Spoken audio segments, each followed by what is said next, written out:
نبوت کے میدان اور انبیاء کے موضوع میں جو سب سے بنیادی سوال اٹھتا ہے وہ یہ ہے، کیا بنیادی طور پر یہ ممکن ہے کہ اللہ انسان سے بات کرے اور انسان کے لیے پیغام بھیجے؟ ٹھیک ہے، ان نکات کے پیش نظر جو ہم نے پچھلے حصوں میں بیان کیے ہیں، اور اس بات کے پیش نظر کہ ہم نے ایک ایسے خدا کو پہچانا ہے جو پوری ہستی میں، عالم کے ہر ذرے میں موجود ہے، مداخلت کرتا ہے اور اثر انداز ہوتا ہے، میرے خیال میں یہ سوال بآسانی اور وضاحت کے ساتھ جواب پا لیتا ہے۔ ہم نے خدا کو ایک لامحدود حقیقت کے طور پر جانا ہے، جس کے قبضے میں کائنات کا پورا نظام ہے اور جس نے ہر چیز کو مخصوص صفات و خصوصیات کے ساتھ پیدا کیا ہے تاکہ وہ ایک معین مقصد اور ہدف تک پہنچے۔ لہٰذا ہم کہہ سکتے ہیں کہ در حقیقت وہ صفات و خصوصیات جو خدا نے موجودات میں ودیعت کی ہیں،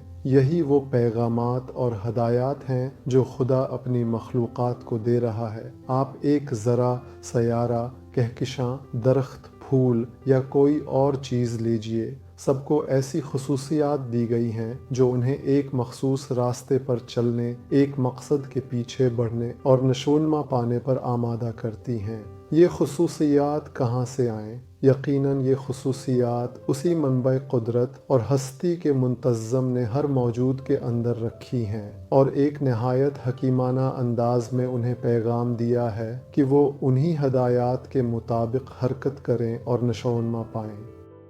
ٹھیک ہے، اگر ہم اس زاویے سے دیکھیں تو ہم یہ بھی دیکھتے ہیں کہ انسانوں کے اندر بھی ایسی فطری خصوصیات پائی جاتی ہیں جنہیں ہم نے نہ کہیں سے سیکھا ہے اور نہ ہی کسی نے ہمیں سکھایا ہے، بلکہ یہ ہماری طبیعت اور وجودی ساخت میں پیوست ہیں۔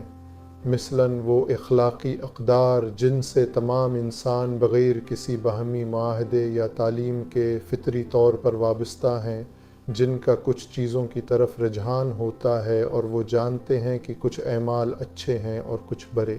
ٹھیک ہے، یہی وہ پیغامات ہیں جو خدا نے ہمارے لیے بھیجے ہیں۔ لہٰذا اس سوال کا جواب کہ کیا خدا انسانوں کو پیغامات دے سکتا ہے،